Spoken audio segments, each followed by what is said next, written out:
So next it's member for Oak Bay Gordon Head, and don't worry about the time because I'll be allowing your supplemental.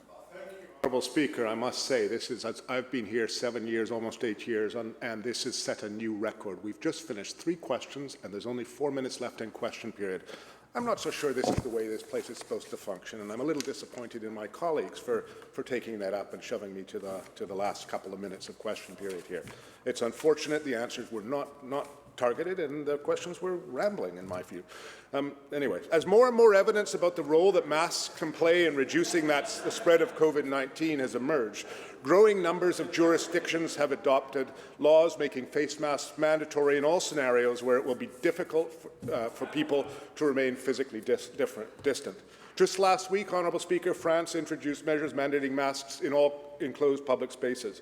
Across the pond, the UK began implementing a law that makes masks mandatory in grocery stores, shopping malls, post offices, banks, and other busy establishments. And here in Canada, Honourable Speaker, Quebec has made masks mandatory in indoor public spaces, while Toronto has established similar rules. And masks will be mandatory in indoor spaces in Nova Scotia starting this Friday.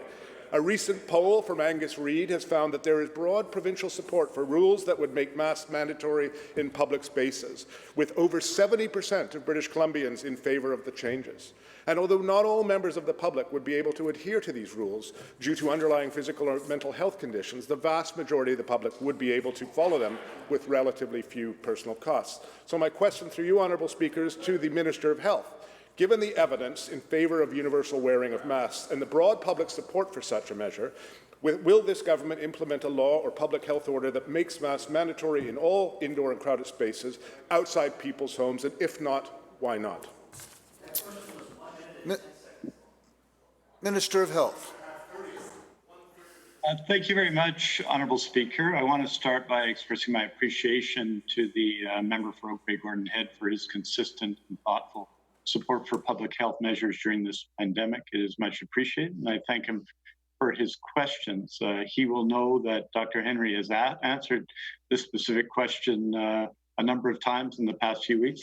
Let's see how I do, Honourable Speaker. He'll know that in July we understand right now quite a bit about community transmission of COVID-19. It's why we've taken specific public health measures.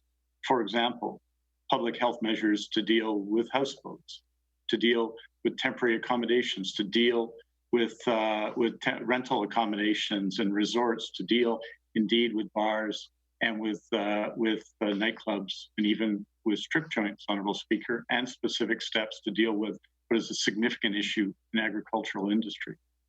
Dr. Henry doesn't believe, and I don't believe at this time, the community transmission in BC justifies a mandatory mask mandate, not at this time. And we think that it would not be justified in light of the significant challenges in both putting it into place and the very significant exemptions, which I know the member would understand, that would be required to do so. He also knows, Honourable Speaker, and I know we have a little bit of time, he and I, for these questions, so I'll just give him a little bit more information that masks are, well, very important in terms of the hierarchy of measures we can take, is less effective than physical distancing and barriers and administrative measures. But that said, Honourable Speaker, Dr. Henry recommends, and I recommend, wearing non-medical masks in circumstances where physical distancing cannot be maintained. I wear a mask in stores. I wear a mask in grocery stores. I wear a mask on public transit. I think in these times, in particular in these times, wearing a mask is a reflection of good COVID sense, but also a reflection of community respect. And many businesses, in fact, which have small spaces, are mandating masks within their businesses, within their COVID-19 plan. I want to assure the member that this is our view for the moment, that we consistently have adapted based on the evidence, and we will continue to do so in the efforts of Dr. Henry, of public health, of the government, and indeed of all the people of BC will continue to be founded on evidence and on science, and I know he appreciates that. Member Oak Bay Gordon Head on a supplemental. Thank you, Honourable Speaker. I do note that the member opposite said my question was 1 minute and 30 seconds long, and I just will say that indeed it was, and then we should have been able to have 20 such questions in this period, but we're not getting to it. I think the Minister, I'd like to thank the Minister for his response, and I do appreciate government's reservations about imposing a law that would make masks compulsory, and government should be commended for the job done so far in limiting the spread of COVID-19. But lurking, Honourable Speaker, in the background of discussions about masks and COVID-19 are concerns around the potential for government overreach. And I understand that there's a slow pace, but however, we're sitting in once-in-a-century pandemic. Measures will need to be taken that will temporarily restrict some of our normal freedoms in order to preserve our collective safety. One study, for example, that I referred to earlier in statements today shows that even with a 50% efficiency instead of a 95% type efficiency of most masks, you still get a lower R rate number than you would without wearing masks. And since enforcing regulations around mandatory masks is frankly impossible for any government to handle by itself, many jurisdictions have appealed to the private sector to help these rules, like in Quebec, for example, where periodic inspections happen in place. And in instances where individuals or businesses are caught, the authorities have typically been empowered to apply fines. So my question through you, Honourable Speaker, is once more to the Minister of Health. If government does so choose to take this public mandate to require masks, how do they plan to implement and enforce said rules in the province of British Columbia? Minister of Health.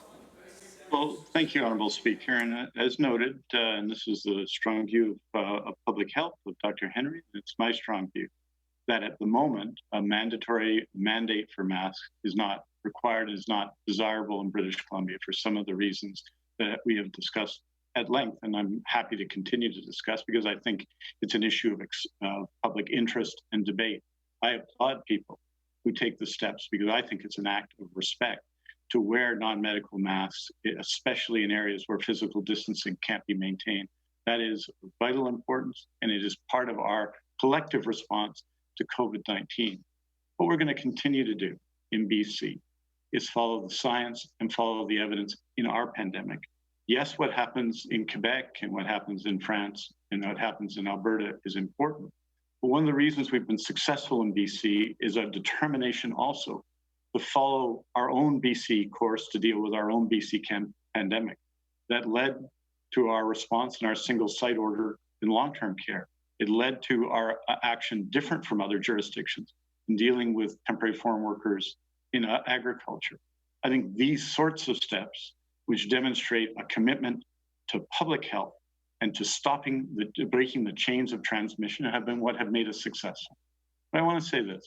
I appreciate the comments of the honourable member, and I want to take this opportunity to thank all the members of the House, because people have consistently made positive suggestions, been supportive. This has been our response, our collective response to the COVID-19 pandemic, and it has been successful so far, I think, with extraordinary challenges and with some considerable losses.